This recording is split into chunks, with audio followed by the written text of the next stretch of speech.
Kutukan Cendana. Di sebuah desa kecil di pinggir hutan di Pulau Jawa, terdapat sebuah pohon cendana yang sangat tua dan dianggap sakral oleh penduduk setempat. Pohon tersebut dikenal dengan nama Pohon Cendana Suci dan dipercaya sebagai tempat tinggal roh leluhur yang harus dihormati dan tidak boleh diganggu.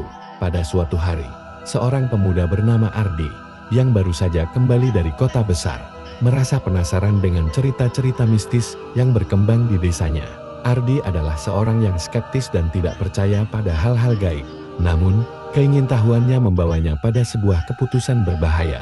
Ia memutuskan untuk memotong sebagian dari pohon cendana suci untuk dibawa ke kota sebagai barang antik.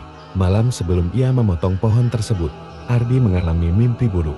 Dalam mimpinya, ia melihat seorang wanita tua berpakaian putih dengan wajah pucat, berdiri di bawah pohon cendana, menangis dengan penuh kesedihan.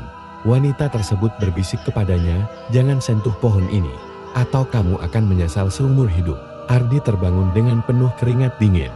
Namun ia menganggap mimpi tersebut hanya sekadar bunga tidur.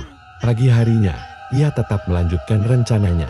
Dengan bantuan beberapa temannya, Ardi mulai memotong bagian dari pohon tersebut. Suara gergaji yang membelah kayu disertai dengan angin yang berhembus kencang membuat suasana semakin mencekam.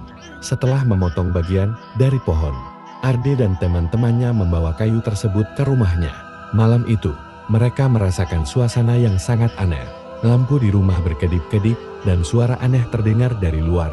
Ardi merasa gelisah, tetapi ia tidak menghubungkannya dengan kejadian pagi itu. Seminggu setelah kejadian tersebut, Ardi mulai mengalami serangkaian kejadian buruk. Pertama, mobilnya rusak parah dalam kecelakaan yang tidak dapat dijelaskan. Kemudian, ia mulai merasakan kehadiran seseorang di rumahnya. Pintu yang terbuka sendiri, suara langkah kaki di lantai, dan barang-barang yang bergerak tanpa sebab. Namun, yang paling menakutkan terjadi ketika Ardi mulai melihat sosok wanita tua dari mimpinya, berdiri di sudut-sudut gelap rumahnya. Sosok tersebut selalu menatapnya dengan tatapan kosong dan penuh kemarahan. Tertekan oleh ketidaknyamanan yang terus-menerus, Ardi memutuskan untuk kembali ke desa dan mengembalikan potongan pohon yang diambilnya.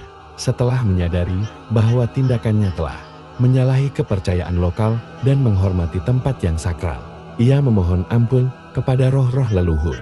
Setibanya di desa, Ardi melakukan ritual permohonan maaf dan mengembalikan potongan kayu ke pohon cendana.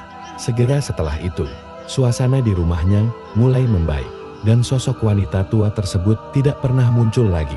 Namun, Ardi tidak pernah bisa melupakan pengalaman tersebut dan selalu ingat untuk menghormati kepercayaan dan kebiasaan lokal.